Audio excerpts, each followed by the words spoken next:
اورنگزیب عالمگیر کے دور میں ایک بہروپیہ تھا، وہ آیا بادشاہ کے پاس، کہا جی میں بہروپیہ ہوں، مجھے ہر روپ آتا ہے، اگر آپ مجھے نہ پہچان پائے تو آپ مجھے انعام دیں گے؟ بادشاہ نے کہا یہ کون سی بڑی بات ہے، آپ آؤ پہچان لیں گے، نہیں پہچان سکے تو انعام دیں گے۔ وہ شخص آیا کچھ عرصے بعد ایک حکیم بن کے، بڑا زبردست گیٹ اپ کر کے، حکیم بن کے، ٹوپی اور چیزیں، اور بادشاہ کے پاس جیسے ہی آیا بادشاہ نے جیب سے کچھ سکے نکالے، کہا میاں یہ آنے جانے کا کرایہ ہے، نکل لو، پہچان گئے ہم تمہیں۔ اچھا، چلا گیا وہ۔ کچھ عرصے بعد ایک تاجر بن کے آیا، بادشاہ نے پھر پہچان لیا، اس کو سب سے نکالا، اس کو پیسے دیے کرائے کے، بولا جاؤ۔ وہ 3-4 مرتبہ مختلف روپ دھار کے آیا، پھر ایک ایسا وقت آیا کہ وہ غائب ہو گیا۔ بادشاہ نے کہا یہ شاید تھک گیا ہوگا کہ اب اس کی دال نہیں گل رہی یہاں پہ، تو یہ گیا۔ کچھ عرصے بعد بادشاہ کو ایک مہم کے سلسلے میں جانا تھا، تو چلتے چلتے راستے میں اس نے دیکھا ایک پہاڑ پہ اسٹال لگے ہوئے ہیں اور لوگ اوپر جا رہے ہیں ٹوپی پہن کے اور آ رہے ہیں۔ پوچھا کیا یہاں کیا ہے، یہاں تو کبھی کچھ نہیں تھا۔ کہا جی یہاں ایک اللہ کے ولی بیٹھے ہوئے ہیں۔ کہا اچھا؟ کہا جی وہ تو مستجاب الدعویٰ ہیں، جس کے لیے دعا کرتے ہیں اس کا کام ہو جاتا ہے، کسی سے کوئی نذرانہ نہیں لیتے، غرض نہیں ہے انہیں، بے غرض آدمی بیٹھا ہے۔ بادشاہ نے کہا ہم ویسے ہی مہم پہ جا رہے ہیں، اگر ایسا کوئی ہے تو ہم بھی زیارت کر لیتے ہیں چل کے۔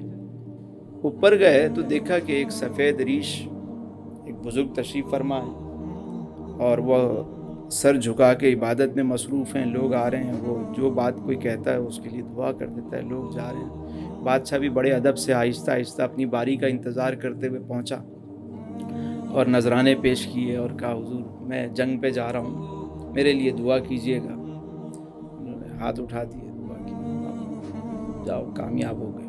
اب یہ دعا ہو گئی تو بادشاہ نے اپنا تاج اٹھا کے قدموں پہ رکھا کہ حضور خاص دعا کیجیے گا، خاص دعا ہوئی۔ جیسے ہی بادشاہ پلٹا سیڑھیوں سے اترنے لگا تو اس نے بادشاہ کو آواز دی، بادشاہ سلامت ادھر آئیے۔ کہا آپ نے مجھے پہچانا؟ کہا نہیں۔ کہا میں وہی بہروپیہ ہوں۔ ارے بادشاہ آج تو واقعی میں دھوکہ کھا گیا،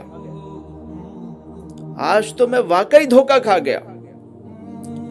کہنے لگا چلو میں نے انعام کا وعدہ کیا تھا، یہ کچھ تو میں دے کے جا رہا ہوں، اور کچھ تم آ جانا، میں جب جنگ سے لوٹوں تو میں تمہیں نواز دوں گا، میں نے وعدہ کیا تھا، زبان دی تھی۔ تو وہ بہروپیہ کہنے لگا بادشاہ سلامت، یہ تاج بھی اپنا لے جائیں اور یہ سارے نذرانے بھی آپ اپنے ساتھ لے جائیں۔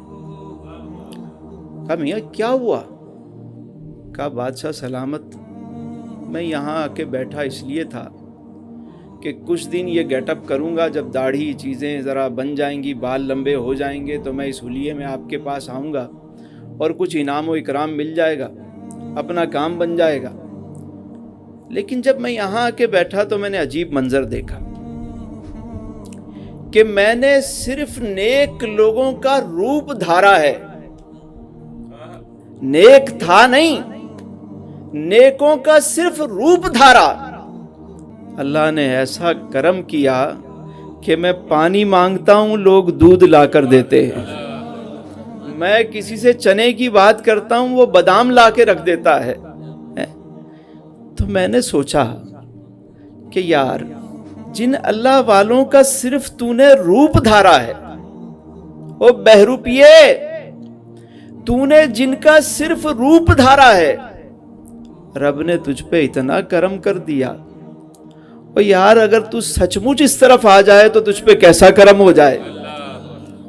میں نے سچی توبہ کی ہے سائیں، اب مجھے یہاں سے کہیں اور نہیں چاہیے، تیرا تاج بھی تجھے مبارک، تیرا تخت بھی تجھے مبارک، تخت سکندری پر وہ تھوکتے نہیں، بستر لگا ہوا ہے جن کا تیری گلی میں، ان کے جو غلام ہو گئے وقت کے امام ہو گئے، نام لیوا ان کے جو ہوئے اونچے ان کے نام ہو گئے، واسطہ دیا جو آپ کا میرے سارے کام ہو گئے۔